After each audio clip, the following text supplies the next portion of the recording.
Hi friends, காலையிலேயே மதியத்துக்கும் சேர்த்து rice வச்சுட்டேன்.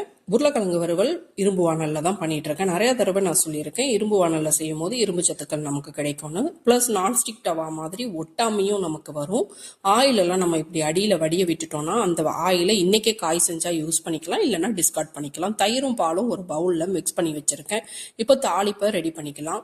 கடுகு, உளுந்து, காஞ்ச மிளகாய், கருவேப்பிலை எல்லாத்தையும் தாளிச்சு இந்த தயிர் பால் மிக்ஸ்ல சேர்த்து ஒரு மிக்ஸ் கொடுத்து விட்டுடலாம். தனியாக சூடாக வடித்து வச்சுருந்த சாதத்தை இதில் அழகாக ஜென்டலாக மிக்ஸ் பண்ணி விட்டோம்னா அருமையான தயிர் சாதம் ரெடி. நான் சாதத்தில் உப்பு போட்டு தான் வடிக்கிறேன்.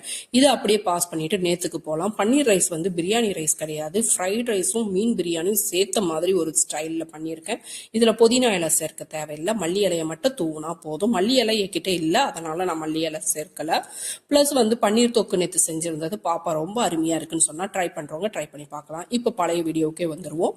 தயிர் சாதம் நல்லா ரைஸை மிக்ஸ் பண்ணி விட்டுட்டு அருமையாக ரெடி பண்ணியாச்சு. ஹபி டேஸ்ட் பண்ணி பார்த்துட்டு நல்லா இருக்குன்னு சொல்லிட்டாங்க.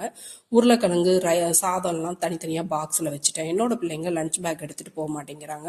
ஃபர்ஸ்ட் பெரிய பொண்ணு தான் எடுத்துகிட்டு போகிறதில்ல, இப்போ அதை ரோல் மாடலாக எடுத்துகிட்டு சின்ன பொண்ணும் எடுத்துகிட்டு போகிறதில்ல.